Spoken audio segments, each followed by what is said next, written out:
अच्छा, असल कंट्रोवर्सी शुरू होती है असद तूर वाले मामले के बाद। मैं आपको ये भी बताने लगा हूँ कि वो कौन सा वज़ीर है जिसने एफआईआर नहीं होने दी हामिद मीर के ख़िलाफ़ और आसमा शिराज़ी के ख़िलाफ़। बस इनफ इज़ इनफ। कब तक आप इदारों को नुकसान पहुंचाते रहेंगे? एफआईआर जो मैंने होने नहीं दी हामिद मीर और आसमा शिराज़ी के ख़िलाफ़, उसके पीछे मैं था। तो फिर आप खुद फैसला कर लें कि ये किसके साथ है। ये खान साहब के साथ है, ये हमारे इदारों के साथ है, या ये इन गद्दारों के साथ है। इन वज़रा मुशीर जितने भी हैं इनको अपने लिमिट्स में रखें। अस्सलाम वालेकुम, मेरा नाम सलमान दुरानी और आप मेरा यूट्यूब चैनल देख रहे हैं। आज का वीलॉग मैं स्टार्ट करूंगा आसमा शिराज़ी साहिबा के नाम से, और उनको जो है एक पैगाम देना चाहता हूँ वीडियो के शुरू में ही। बल्कि एक हिस्टोरिकल फैक्ट है, हकीकत है, जो कि उनके सामने रखना चाहता हूँ। होप्स हो कि उन्हें मालूम होगा।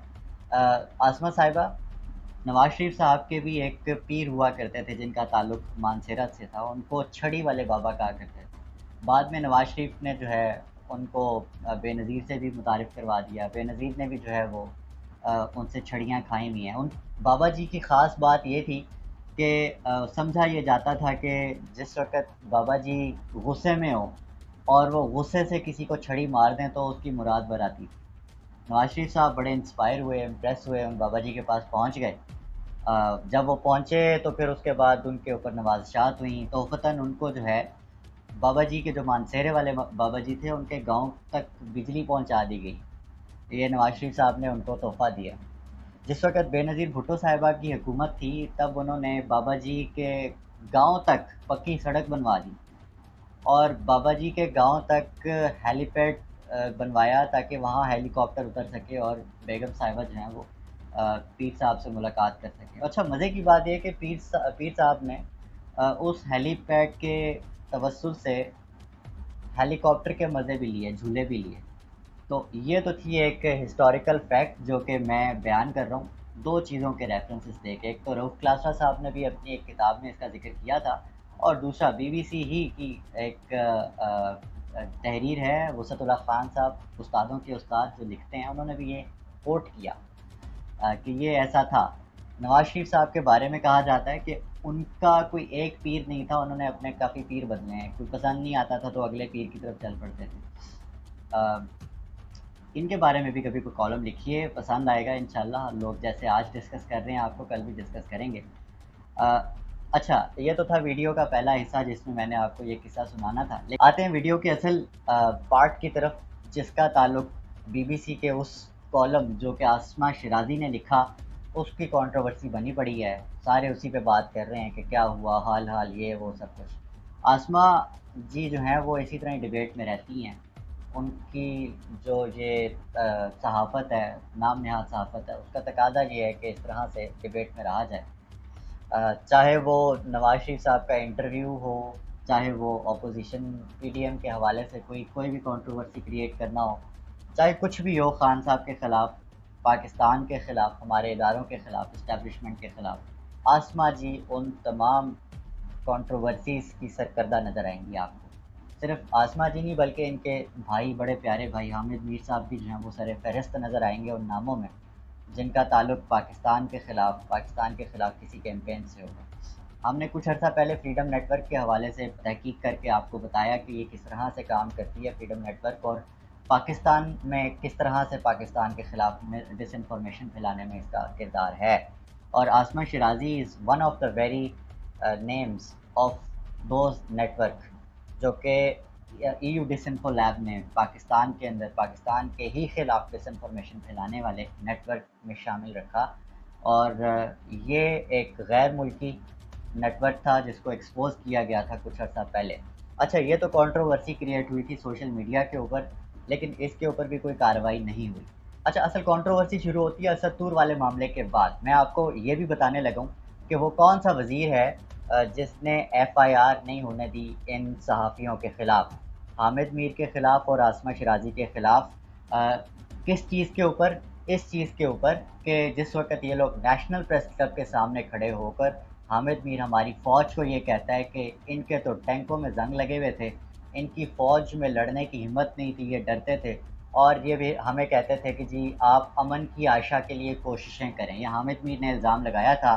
साथ उनकी बहन आसमा शिराज़ी भी खड़ी थी اور ان کے اوپر مشتعل جو شہری تھے، جو غصے میں تھے، غم اور غصے میں تھے، انہوں نے ایف آئی آر کروانے کی اپلیکیشنز مختلف تھانوں میں جمع کرائی ملک بھر سے. لیکن کیا تھا، یہ تھا کہ ایک وزیر جو کہ آستین کا سانپ ہے عمران خان صاحب کا، ایک تو مسخرہ ہے لال حویلی والا، میں اس کی بات نہیں کر رہا، حالانکہ اس مسخرے سے بھی، اور اس کے ساتھ ایک اور یہ جو وزیر ہے مذکورہ وزیر جس کا میں نام لوں گا اور میں بتاؤں گا کہ یہ کس طرح عمران خان صاحب کو نقصان پہنچا رہا ہے اور جس طرح سے یہ ڈس رہا ہے حکومت کو اور سسٹم کو، جس طرح سے یہ تماشا لگا رہا ہے اور روز آ کر تماشا لگاتا ہے، پریس کانفرنس لگا کر بیٹھ جاتا ہے.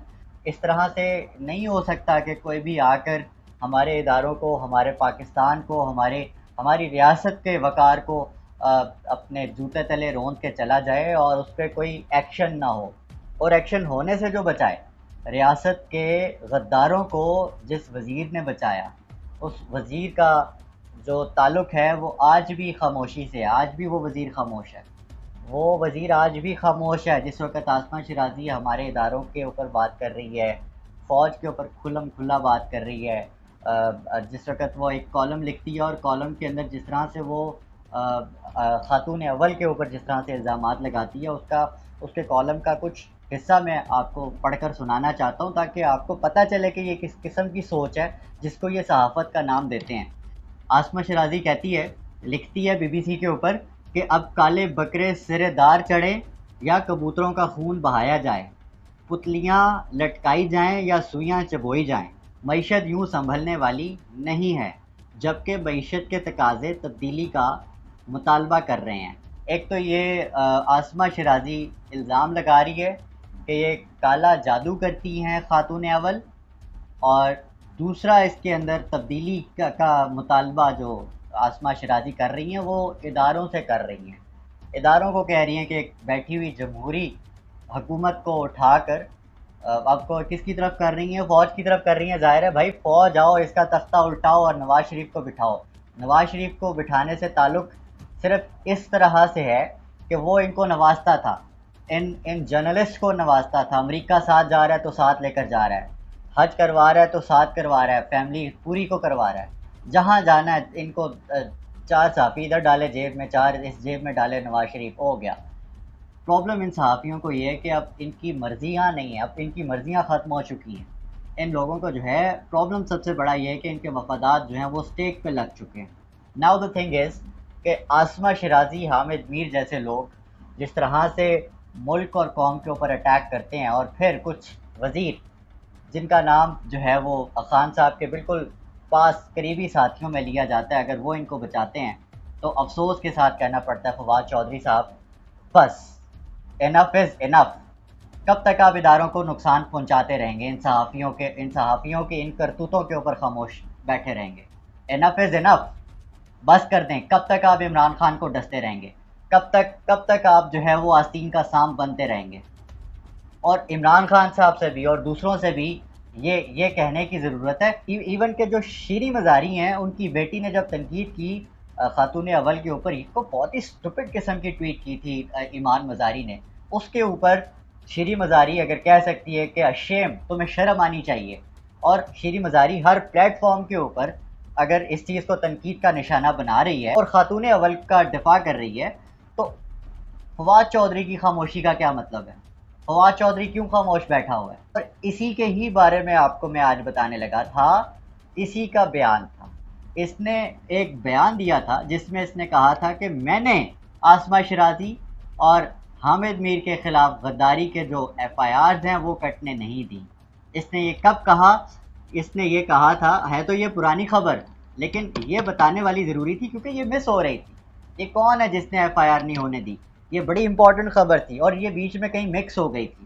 یہ جناب 2 ستمبر 2021 کی بات ہے کہ فواد چودھری بات کر رہا تھا پی ایم ڈی اے کے حوالے سے، قومی اسمبلی کی قائمہ کمیٹی برائے اطلاعات و نشریات کے اوپر جو ایک بریف کر رہا تھا، جس کے جو ہیڈ ہیں جاوید لطیف صاحب ہیں. اس میں اس نے کھل کر کہا کہ ایف آئی آرز جو میں نے ہونے نہیں دی حامد میر اور آسمہ شیرازی کے خلاف، اس کے پیچھے میں تھا. जो शख्स इदारों के वक़ार के ऊपर बात करता है, कहता है कि मतलब ये तो दुश्मन के आर्गूमेंट को आप सपोर्ट कर रहे हो ना, कि आप नेशनल प्रेस क्लब के सामने कह रहे हो कि हमारे टैंकों को जंग लग गया है, हमारी फ़ौज में इतना दम नहीं था कि हम भारत से लड़ते। और इन्होंने फिर हमसे कहा, हमसे गुजारिश की, हाथ जोड़ के कहा कि भारत से हमारी दोस्ती करा दो, तब हमने अमन की आशा शुरू किया। ये वज़ीर जिसका नाम फवाद चौधरी है, ये ऐसे सहाफ़ियों को बचा रहा है, इनके ख़िलाफ़ एफआईआर नहीं होने दे रहा। तो फिर आप ख़ुद फ़ैसला कर लें कि ये किसके साथ है, ये खान साहब के साथ है, ये हमारे इदारों के साथ है, या ये इन गद्दारों के साथ है। प्रॉब्लम सिर्फ़ और सिर्फ यही है कि यहाँ पे हर कोई अपना चौधरी बना हुआ है। चौधरी मतलब व्हाट द हेल। आपको किसने कहा कि जी एफआईआर आप रोको सहाफ़ियों के ख़िलाफ़? खान साहब को भी सोचना चाहिए, अपने इन वज़रा, मुशीर जितने भी हैं, इनको अपने लिमिट्स में रखें और इनको जांचें। कुछ लोगों को पहचान जाएं, इनके नकाब उतर चुके हैं, मालूम है सबको कि कौन आपके ख़िलाफ़ है, कौन आपके हक़ में है। सिर्फ प्रॉब्लम ये है कि अब आपको एक्शन लेना चाहिए, अब आपको इनको शट अप कॉल देनी चाहिए, इन्हें स्टॉप इट कहना चाहिए कि ये अपनी लिमिट्स में रहकर काम करें। फवाद चौधरी का क्या मैंडेट है कि वो इस तरह की हरकत करता, या फवाद चौधरी का क्या मैंडेट है कि वो इस तरह के सहाफ़ियों को सिर्फ सपोर्ट कर सकता है, और जब वो कोई कार्रवाई करते हैं, इदारों के ख़िलाफ़ कोई बात करते हैं, तो ये खामोश रहता है। इसकी खामोशी का क्या मतलब है, इससे पूछा जाए। ये वैसे तो इत्तलात और नशरियात का वज़ीर है, स्पोक्स पर्सन है गवर्नमेंट का, Y is he silent?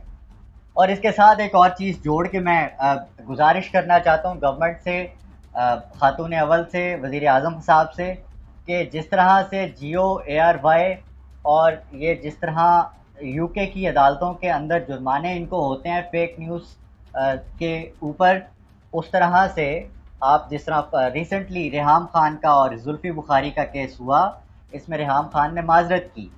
Recently ARY के ऊपर जुर्माना हुआ है यूके की अदालत के फ़ैसले के मुताबिक, क्योंकि उन्होंने इसहाक डार की डेफेमेशन की थी। आप इसी तरह BBC चूँकि यूके का ही इदारा है, वो पाकिस्तान में किस तरह से फेक न्यूज़ को प्रोमोट कर रहा है और किस तरह किसी एजेंडे के तौर पे काम कर रहा है। आप यूके की अदालत में जाएं, दिस इज़ योर राइट कि आप जाएं और बताएं कि ये किस तरह की चीज़ें पब्लिश करता है पाकिस्तान में। ये तो सीधी डेफेमेशन है। आप जुर्माने के लिए कर सकते हैं, आप सू कर सकते हैं इनको यूके की किसी कोर्ट में। तो द थिंग इज़, इन चीज़ों को यहीं स्टॉप करेंगे तो आगे आपको जो है वो देखने को मिलेगा कि ये सहाफ़ी ऐसी कोई हरकत करने की जुर्रत नहीं करेंगे। इनके लिए कम अज़ कम फ़िलहाल यही है कि आपको यूके की कोर्ट में जाना चाहिए ताकि इनको जवाबदेह होना पड़े। ये जो इस वक्त नवाज शरीफ के पालतू जितने भी सहाफ़ी हैं, उन तमाम को जवाब होगा कि अब से अगर ये लोग इस तरह की हरकतें करेंगे तो इनको जवाब जो है वो भरपूर दिया जाएगा, सिर्फ एक तरफ से नहीं, बहुत तरफ से। और इनको तो अब लाले पड़ गए अपनी सहाफ़त के। अपनी सहाफ़त क्या थी आज तक इनकी? तो कौन सा बड़ा नाम है जो कि कुछ बहुत कारतूस चला रहा है पाकिस्तान की सहाफ़त के अंदर? They are nothing. हम लोगों ने इनको सर पे चढ़ाया हुआ है, and the thing is they are only dependent on their fake mock sources. आप लोग यकीन कर लेते हैं कि ये जी फलाने का सोर्स बड़ा है, फलाने का सोर्स बड़ा है, कुछ भी नहीं है। हेल, प्रॉब्लम ये है कि यही तो फेक न्यूज़ के मौजूद हैं। अगर हम फेक न्यूज़ के ख़िलाफ़ आज कोई काम करते हैं, कोई इक़दाम करते हैं, ये कल के लिए कोई बेहतरी होगी। आज के व्लॉग के लिए इतना ही। अपना, अपनों का और अपने पाकिस्तान का बहुत ख्याल रखिएगा। अल्लाह हाफ़िज़।